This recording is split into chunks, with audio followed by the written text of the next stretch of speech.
Welcome to my another story. അപ്പോൾ ഇന്നത്തെ story മറ്റൊന്നുമല്ല, ഒരു ട്രാവൽ വ്ളോഗാണ്. അപ്പോൾ നമ്മളിപ്പോൾ എവിടെയാണ് നിൽക്കുന്നത്? യെസ്, സാമ്പ്രാണിക്കൊടിയാണ്. മറ്റൊന്നുമല്ല, കുറേ നാളുകൊണ്ട് വിചാരിക്കുന്നു, കഴിഞ്ഞ വെക്കേഷൻ തൊട്ടേ വിചാരിക്കുന്നു, പക്ഷേ ഞങ്ങൾക്ക് അധികം വരാൻ വേണ്ടി പറ്റിയൊരു സാഹചര്യം അല്ലായിരുന്നു. ബട്ട് ഇപ്പോൾ അതിലൊരു ടൈമായിട്ടുണ്ട്. ഞങ്ങളങ്ങനെ സാമ്പ്രാണിക്കൊടി വന്നു. ടിക്കറ്റൊക്കെ എടുത്ത് കുറച്ച് സമയം എടുത്തു. ബോട്ടിൽ കയറി ഐലൻഡിൽ എത്താൻ വേണ്ടി നമ്മളങ്ങനെ ഒരുപാട് സമയം വെയിറ്റ് ചെയ്തിട്ടാണ് കേട്ടോ ഇപ്പോൾ ഈ ബോട്ടിൽ കയറി അവിടെ ഐലൻഡിലോട്ട് പോയിക്കൊണ്ടിരിക്കുന്നത്.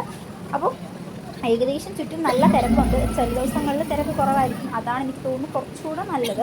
ഇന്ന് നല്ല തിരക്കുണ്ടായിരുന്നു. ഒരു സാറ്റർഡേ കൂടെ ആയതുകൊണ്ടായിരിക്കും, വെക്കേഷൻ ടൈമല്ലേ, അപ്പോൾ അതുകൊണ്ട് തന്നെ നല്ല തിരക്കുള്ളതുകൊണ്ട് ഈ ബോട്ടുകൾ പോയി വരുന്നവരെ നമുക്ക് ഒരുപാട് സമയം പൊയ്ക്കൊണ്ടേയിരിക്കും.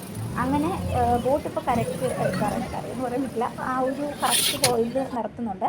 അപ്പോൾ കണ്ടില്ല, നമ്മളിപ്പോൾ വെള്ളത്തിലോട്ടൊക്കെ ഇറങ്ങുമ്പോൾ ശ്രദ്ധിക്കണം കേട്ടോ. ഞാൻ ഇറങ്ങുമ്പോൾ ഇങ്ങനെ താഴ്ന്നു പോയായിരുന്നു.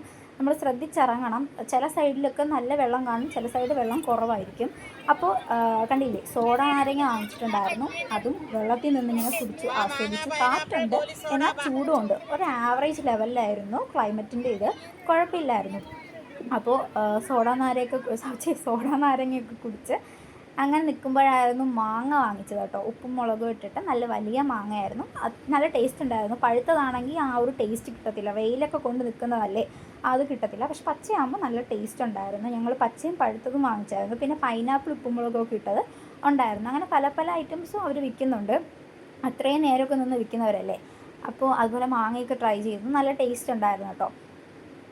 പിന്നെ എന്താണ്, നമ്മൾ സാമ്പ്രാണിക്കൊടിയിൽ നിന്ന് നേരെ കൊല്ലത്ത് തന്നെ ഒരു സുരൈൽ വാട്ടർഫോൾസ് എന്ന് പറയും. അതും പിന്നെ കുറേ പ്രോഗ്രാമൊക്കെ ഉണ്ട്. ഓണമായിട്ടാണെന്ന് തോന്നുന്നു, ലൈറ്റും മറ്റു കാര്യങ്ങളൊക്കെ അവിടെ കൂടെ പോകുന്നുണ്ട്. വളരെ എക്സ്പെക്റ്റ് ചെയ്താണ് പോയത്.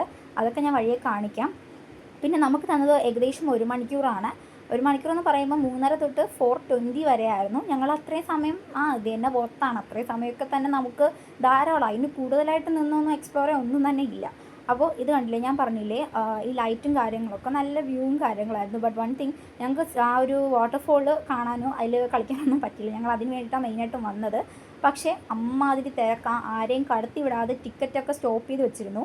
അപ്പോൾ അത്രയും തിരക്കാണ്, ഞങ്ങൾക്ക് അവിടെ കയറാൻ പറ്റിയില്ല. That's all my vlog. ഇത്രയേ ഉള്ളൂ ഇന്നത്തെ വ്ളോഗ്. ഇഷ്ടപ്പെട്ടാൽ കമൻറ്റ് ചെയ്യാനും സബ്സ്ക്രൈബ് ചെയ്യാനും ലൈക്ക് ചെയ്യാനൊന്നും മറക്കരുത് കേട്ടോ. ബൈ.